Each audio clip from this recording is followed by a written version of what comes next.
بسم اللہ الرحمن الرحیم۔ السلام علیکم۔ غلام گردش میں حاضر ہے طاہر پرواز آپ کی خدمت میں۔ آج ایک بات دل کی آپ سے کرنی ہے۔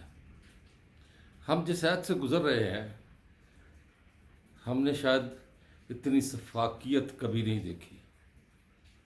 دنیا کی اقوام جس انداز میں غزہ میں ہونے والے قتل عام پر خاموش ہیں، اور جو آواز بلند کرے اس کی آواز خاموش کرائی جا رہی ہے، چاہے وہ امریکہ کا ایوان نمائندگان ہو، چاہے وہ برطانیہ کی سڑکیں ہوں، چاہے وہ جرمنی ہو، چاہے فرانس ہو۔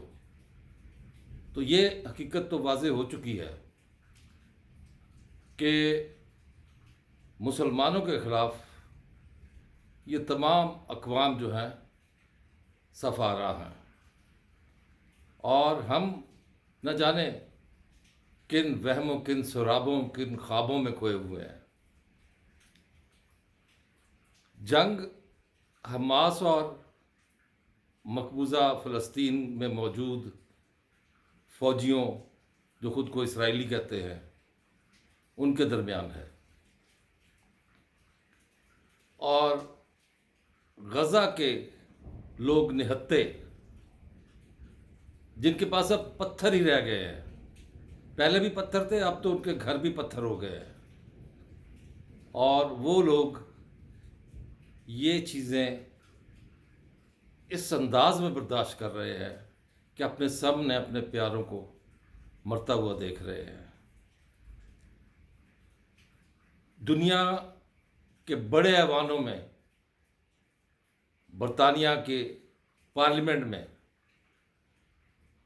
یہ آواز گونجی کہ ایک بچی کو جب ملبے سے نکالا تو اس بچی نے کہا، انکل آپ مجھے قبرستان لے کر جا رہے ہیں، کیا میں مر گئی ہوں؟ اب سوچئے کہ ان بچوں کا جو ٹراما ہے، وہ جس وحشت ناک درندگی کو انہوں نے دیکھا ہے، انہیں بہتر ہونے میں کتنا وقت لگے گا۔ جنگ حماس اور اس قابض اسرائیلیوں کے درمیان ہے، اور آپ مار رہے ہیں بچوں کو۔ قطر درمیان میں کودا کہ میں جنگ بندی کرواتا ہوں، میں آپ کے قیدی چھڑواتا ہوں۔ یرغمالی نہیں ہے، وہ جنگ میں قیدی ہوتے ہیں۔ اور جب امریکہ صاحب بہادر نے یہ دیکھا کہ یہ تو لیڈ لے جائے گا، تو امریکہ نے وائٹ ہاؤس سے بیٹھ کر کہا کہ امریکہ اور مقبوضہ علاقے کے جو اسرائیلی ہیں ان کے درمیان معاہدہ ہو گیا ہے، ہم رضامند ہیں جنگ بندی کے لیے 3 دن کی۔ یہ 3 دن کی نہیں ہے، یہ صرف 12 گھنٹے کی جنگ بندی ہے، ہر روز 4 گھنٹے جنگ بندی ہوگی۔ لیکن اس پر اعتبار کون کرے گا؟ کیونکہ ابھی تک جو خود ساختہ وزیر اعظم مقبوضہ فلسطین کا ہے، نتن یاہو، اس کے دفتر سے اس کی تصدیق نہیں ہوئی۔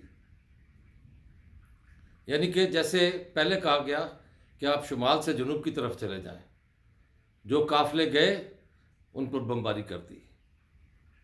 اب پھر کہا جا رہا ہے کہ یہ جو 4 گھنٹے کی ہر روز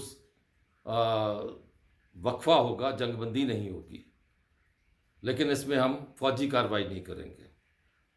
کون اعتبار کرے گا اس جھوٹے اور ظالم ٹولے کا؟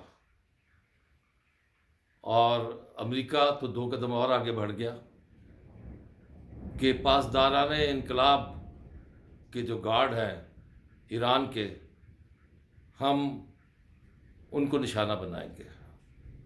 میں نے آپ سے پہلے بھی ایک پروگرام میں کہا تھا کہ حماس بہانہ ہے، ایران نشانہ ہے۔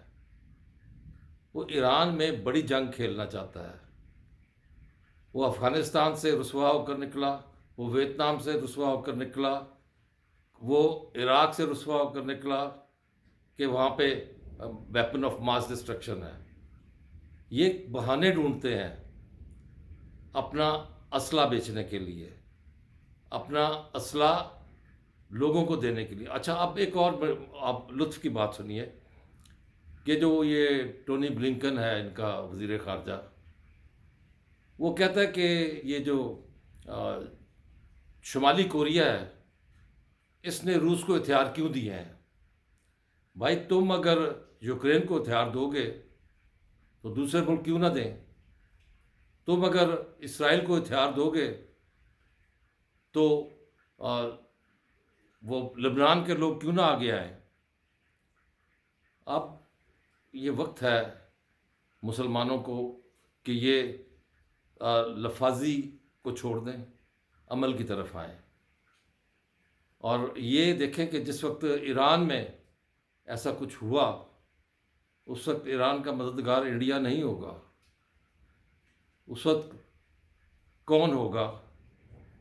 یہی ہمارے ایشیا کے مسلمان یہ آگے آئیں گے کہ انہوں نے ہر دور میں، ہر وقت میں انہوں نے آپس میں ایک دوسرے کا ساتھ دیا ہے، لیکن جب وہاں ابتلا آتی ہے مشرق وسطیٰ میں، تو میں حیران ہوں کہ وہ مسلمانوں کو نہیں پکارتے، وہ عربوں کو پکارتے ہیں۔ کہاں ہے عرب ممالک؟ کہاں ہے عرب رہنما؟ تو وہ عرب لیگ اور آرگنائزیشن آف اسلامک کنٹریز، تو او آئی سی ہے نا؟ اچھا، میں نے دیکھا، اچھا، او آئی سی وہ ایک ایسا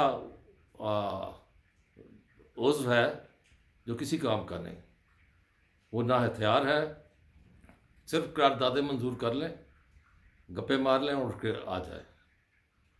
اقوام متحدہ کو بھی اب کم از کم یہ تو کرنا چاہیے کہ فلسطین کے ان مقبوضہ علاقوں میں اور جو ابتلا والے جنگ والے علاقے ہیں وہاں اپنی امن فوج بھیجے۔ اقوام متحدہ امن فوج بھیجے گی تو پھر یہ سیز فائر بھی ہوگا اور جنگ بھی رکے گی۔ اگر اقوام متحدہ یہ خود نہیں کر سکتی تو اس اقوام متحدہ کے دفتر کو بھی بند کر دینا چاہیے۔ آپ سے گزارش ہے کہ میری آج کی یہ گفتگو اگر آپ کو پسند آئی ہو تو لائک کیجیے گا، سبسکرائب کر دیجیے گا، بیل آئیکن دبا دیجیے گا، اور ہو سکے تو دوستوں کو بھی شیئر کر دیجیے گا۔ بڑی نوازش، اللہ نگہبان۔